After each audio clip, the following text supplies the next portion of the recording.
తాకట్లో ఉన్న మీ బంగారాన్ని విడిపించి ఆ రోజు ఆన్లైన్ రేటుకి కొంటాం. Sharma gold company. వాగర్థావివ సంపృక్తౌ వాగర్థ ప్రతిపత్తయే జగతః పితరౌ వందే పార్వతీ పరమేశ్వరౌ. సదాశివసమారంభాం శంకరాచార్య మధ్యమాం అస్మదాచార్యపర్యంతం వందే గురుపరంపరాం.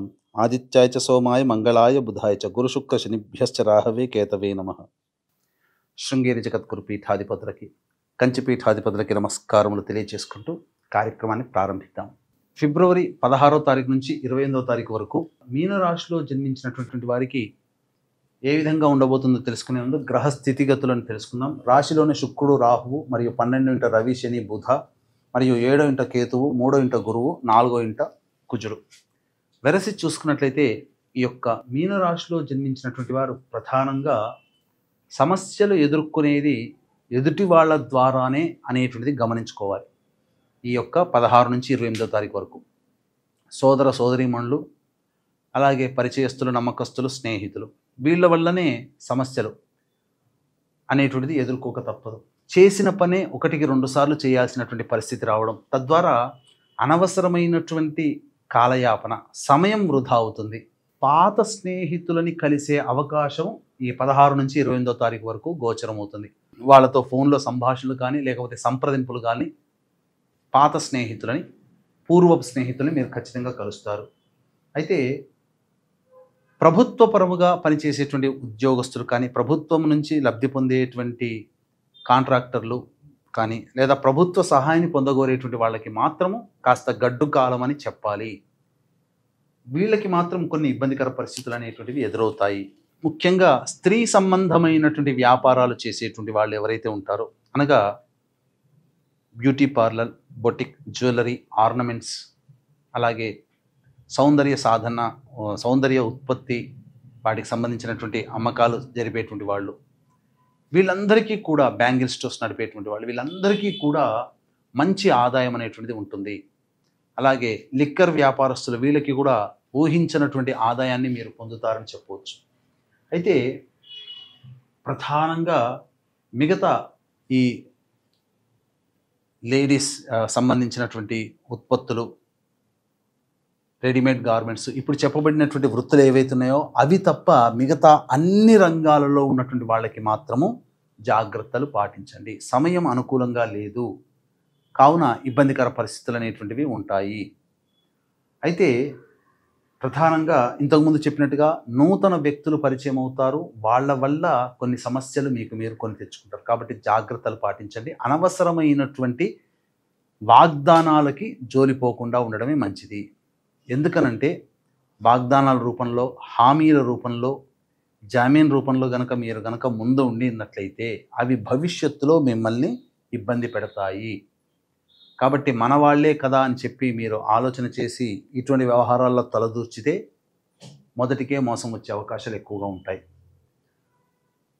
అయితే 16వ తారీఖు నుంచి 28వ తారీఖు వరకు ఆదాయము, ఖర్చు, మంచి చెడు అనేటువంటివి ఏ విధంగా ఉండబోతుందో క్లుప్తంగా తెలియజేసుకుందాం. ముఖ్యంగా వీక్షించేటువంటి ప్రేక్షకులకి గమనిక, ఈ యొక్క మహాశివరాత్రి సందర్భంగా మహిమాన్వితమైనటువంటి కాశీక్షేత్రంలో జాతకరీత్యా కలుగు విద్య, వివాహ, ఉద్యోగ, దాంపత్య, సంతాన, అనారోగ్య సమస్యల నివారణకి సర్వదోష నివారణ హోమాలు, మరియు గత జన్మ కర్మదోషాలు ఉంటే ఈ జన్మలో సమస్యలు ఎదుర్కొంటాం కాబట్టి కర్మదోష నివారణ తిల హోమాలు, 2025వ సంవత్సరం సంపూర్ణముగా 12 రాశుల వారికి శని ప్రభావం ఉంటుంది కావున శనిదోష నివారణ హోమాలు, అలాగే శివరాత్రి రోజున అభిషేకాలు, రుద్రపారాయణాలు, ఇవన్నీ పర్ హెడ్ 3,100 రూపాయలకి చేయించడం జరుగుతుంది. అవకాశం ఉన్న వాళ్ళు కార్యక్రమ తదనంతరం కాంటాక్ట్ చేసి మీ గోత్రనామాలు నమోదు చేసుకోవచ్చు. ముఖ్యంగా వివాహం కావాల్సినటువంటి అబ్బాయిలకి, అమ్మాయిలకి వివాహ సంబంధాలు నిశ్చయమయ్యే అవకాశాలు గోచరమవుతున్నాయి. నిరుద్యోగస్తులకి మాత్రం కాస్త నిరాశ అని చెప్పవచ్చు. భవిష్యత్తు మంచి ఆశాజనకంగా ఉండబోతుంది. కాబట్టి ఇప్పుడు మొక్కవని ధైర్యంతో ముందడుగు వేస్తూ వచ్చిన అవకాశాలని మీరు వినియోగించుకోండి, ప్రయత్నాలు చేయండి. వెనకడుగు పడ్డామని చెప్పి బాధపడకుండా, ఆపకుండా ముందడుగు వేసే ప్రయత్నం చేస్తే భవిష్యత్తులో మీరు మంచి విజయాన్ని పొందుతారు. ఈ 28వ తారీఖు వరకు కాస్త జాగ్రత్తలు పాటించండి. విదేశీయానము, విదేశీ విద్యకు సంబంధించినటువంటి ప్రయత్నాలు ఏవైతే ఉన్నాయో అవి కొలిక్కి వస్తాయి.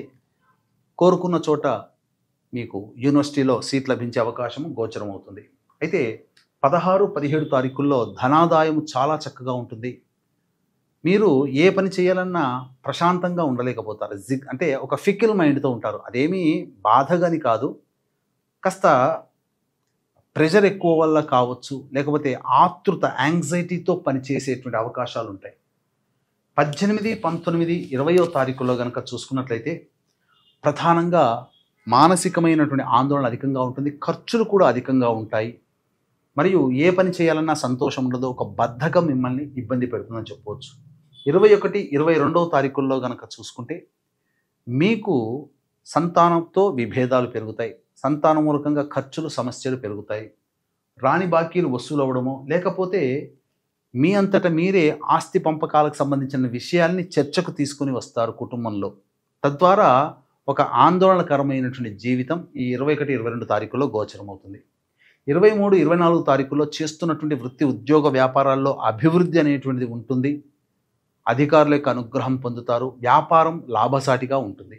25, 26 తారీఖుల్లో అన్ని రంగాలలో ఉన్నటువంటి వాళ్ళకి, అనగా ఉద్యోగము, వృత్తి, వ్యాపారము, ఇలా ఏ రంగంలో ఉన్న వాళ్ళైనా అన్ని రంగాలలో ఉన్నటువంటి వాళ్ళకి అన్ని విధాలుగా సమస్తముగా అనుకూలంగా ఉంటుంది, సంతోషంగా జీవితాన్ని గడుపుతారు. 27, 28వ తారీఖుల్లో మాత్రం ప్రభుత్వపరమైనటువంటి ఇబ్బందులు ఎదుర్కొనే అవకాశం, ప్రభుత్వపరంగా ఉద్యోగస్తులు కావచ్చు, ప్రభుత్వపరంగా లబ్ధి పొందేటువంటి వాళ్ళు కానీ, లేదా ప్రభుత్వంతో కాంట్రాక్టులు జరిపేటువంటి వాళ్ళు కానీ కొంత టెన్షన్కి గురయ్యే అవకాశాలు ఎక్కువగా అవుతుంది, ప్రభుత్వ దండన గురయ్యే అవకాశాలు కూడా గోచరమవుతున్నాయి. ఏ తర్వాత చెప్పొచ్చేది ఏమిటంటే 18, 19, 20, 27, 28 ఈ 5 రోజుల్లో ఖర్చులు అధికంగా ఉంటాయి కాబట్టి ప్లానింగ్ ప్రకారం అప్పుడు పెట్టుకున్నటువంటి ఖర్చులని వాయిదా వేసుకోవడము, లేదా ఆ ఖర్చుల శాతాన్ని తగ్గించుకుంటే సేఫ్ సైడ్లో ఉంటారని చెప్పవచ్చు. ఈ యొక్క మీనరాశిలో జన్మించినటువంటి వారికి సమస్యల పరిష్కారం కోసం ప్రతిరోజు కూడా దత్త అష్టకం, సుబ్రహ్మణ్య భుజంగ స్తోత్రము, వెంకటేశ్వర స్వామి దేవాలయ సందర్శనం ఇవి చేసినట్లయితే సమస్యలు పరిష్కరించబడతాయి. ఇప్పుడు చెప్పినటువంటి సమస్యల కంటే ఇంకా విభిన్నంగా మీ యొక్క జీవితం ఉందంటే మీ యొక్క జాతకంలో నడుస్తున్నటువంటి గ్రహ దశాంతర్దశల యొక్క ప్రభావాలు. కావున దగ్గరలోని మంచి ఉపాసనా పరులైనటువంటి జ్యోతిష్యుల్ని సంప్రదించి వారి సలహాలు సూచనలు కనుక పాటించినట్లయితే మరింత మెరుగైన జీవితాన్ని పొందుతారని చెప్పవచ్చు. అలాగే మీ యొక్క సమస్యల పరిష్కారం కోసం కాశీక్షేత్రంలో మహాశివరాత్రి రోజున జరపబడేటువంటి సర్వదోష నివారణ పూజలు, హోమాలు, అభిషేకాలలో మీ గోత్రనామాలు నమోదు చేసుకోండి. వచ్చే సంవత్సరం శివరాత్రి కల్లా మీ యొక్క సంకల్పం నెరవేరుతుంది అని చెప్పడంలో ఏమాత్రం సందేహం లేదు. సర్వం శ్రీ ఉమామహేశ్వర పరబ్రహ్మార్పణమస్తు.